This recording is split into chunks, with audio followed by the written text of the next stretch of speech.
হায় আল্লাহ, প্রতিদিন খেটে খেয়েও সংসার চালাতে পারি না।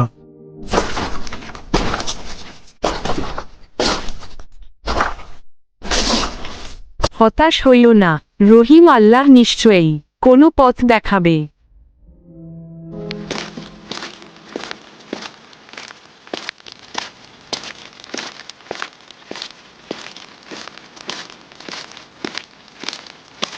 মা, পেটটা অনেক ভারী লাগছে, ভাত কখন দিবা? মা, আমি ভাত খাবো। মা, আজকে আমরা ভাত পাবো তো?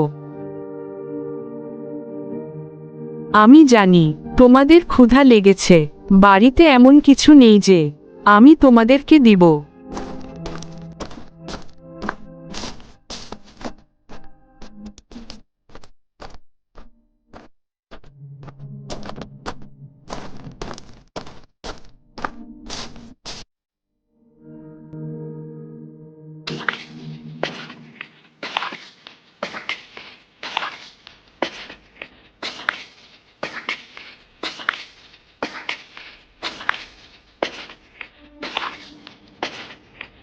মাঠে কাজ করতে যাই, না গেলেও তো আর হবে না। শরীরটাও অত ভালো না। তোমার শরীর ভালো না, আজকে কাজে যাওয়ার দরকার নেই। আমার শরীর ভালো না হলেও কাজে যেতে হবে। ছেলে মেয়ের মুখের দিকে তাকিয়ে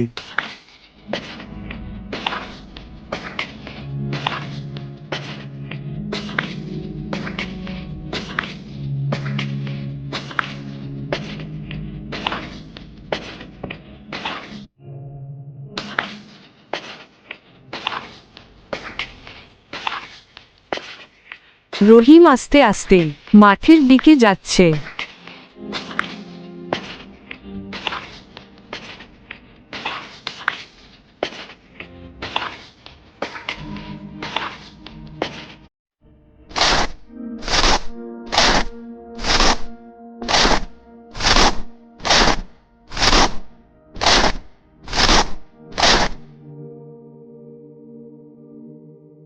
আমার কেমন জানি লাগছে, মাথাটা ঘুরছে, দুর্বল দুর্বল লাগছে। হয়তো কিছুক্ষণ থাকলে আমি এখানে মাথা ঘুরে পড়ে যাব। এখন বাড়ি চলে যায়।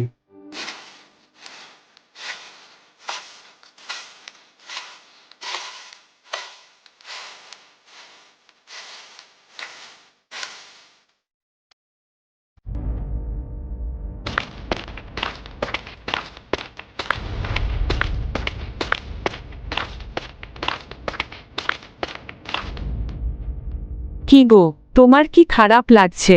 আমি কতবার মানা করলাম কাজে যেও না, দেখলে তো ঘরের কথা শুনতে হয়। এখন কেমন লাগছে? খুব খারাপ লাগতেছে কি? বাজারে যাও, যে ওষুধ নিয়ে আসো। আমার হাতের বালা দুটো বিক্রি করে ওষুধ নিয়ে আসো, আর কিছু বাড়ির জন্য বাজার করেন আনো।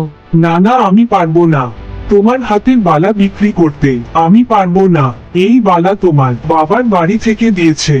আমার বাবার বাড়ি থেকে দিয়েছে তো কি হয়েছে? এটা তো এখন আমাদের। যদি তোমার খারাপ লাগে, টাকা পয়সা হইলে তুমি আমাকে একটা বানিয়ে দেবে। মানবে না যদি দেও তাহলে। আমি তাহলে বাজারে যাই, বিক্রি করে ওষুধ নিয়ে আসি।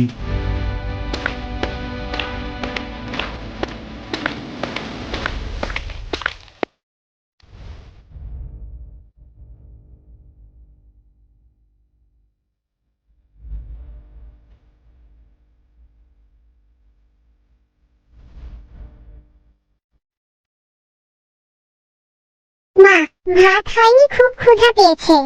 এখন আর খেলতে পারছি না, খুব কষ্ট লাগে। আমার সোনারা, একটু ধৈর্য ধরো। তোমার বাবা বাজারে গিয়েছে, বাজার থেকে চাউল কিনে আনলে তোমাদেরকে ভাত বানিয়ে দেব। আর একটু কষ্ট করো, এক্ষুনি এসে পড়বে।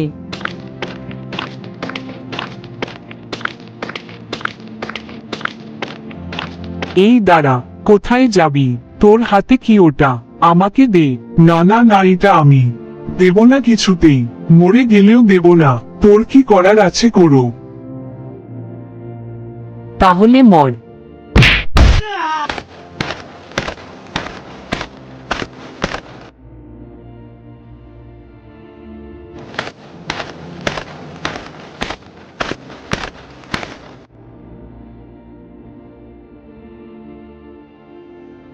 এখন কি হবে? হাতের বালাটা তো নিয়ে গেল। এখন বাড়ির বাজার কিভাবে করব? ওষুধ কিভাবে কিনবো? বাড়িতে গিয়ে কি বলবো?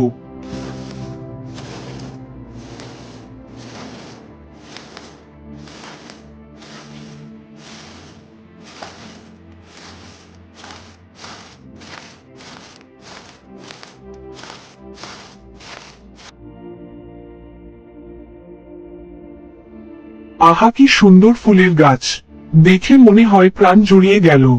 জঙ্গলের ভিতর এত সুন্দর ফুলের গাছ কিভাবে হলো? একটু হাত দিয়ে দেখি তো।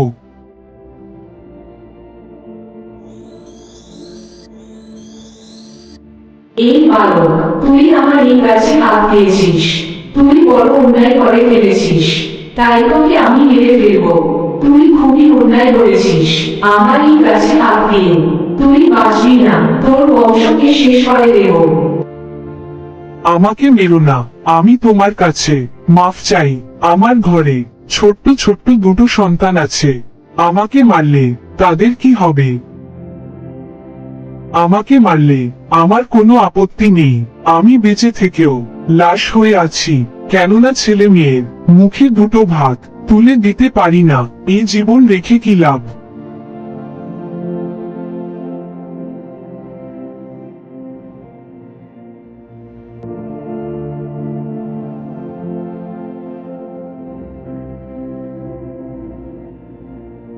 তোর কথা শুনে মনে হচ্ছে তোর খুবই কষ্ট। আমি বলি বলেও খারাপ বলি হয়। তোর কষ্টগুলো একটু আমাকে খুলে বল। তাহলে শোনো, আমার সংসারে খুব অনাটনা চলছিল। তার মাঝে আমার শরীর অসুস্থ হয়, আমি কাজ করতে পারি না। তারপরে আমার স্ত্রী আমাকে তার হাতে পালা দিয়ে বিক্রি করে আমার চিকিৎসা হতে বলে, তাই নিয়ে আমি বাজারে যাচ্ছিলাম হঠাৎ। তোমার কথাগুলো শুনে আমি একেবারে মাইয়ায় পড়ে গেলাম। আমি তোকে একটা খিলা দিব। ভিতর সোনার কয়েন থাকবে। কয়েনগুলো যত বের করবি ততই হবে, কিন্তু তোর যতটুকু দরকার পড়ে ততটুকু ব্যবহার করবে, নাইলে কিন্তু থাকবে না। হীরা টানি, ভয় পাইস না।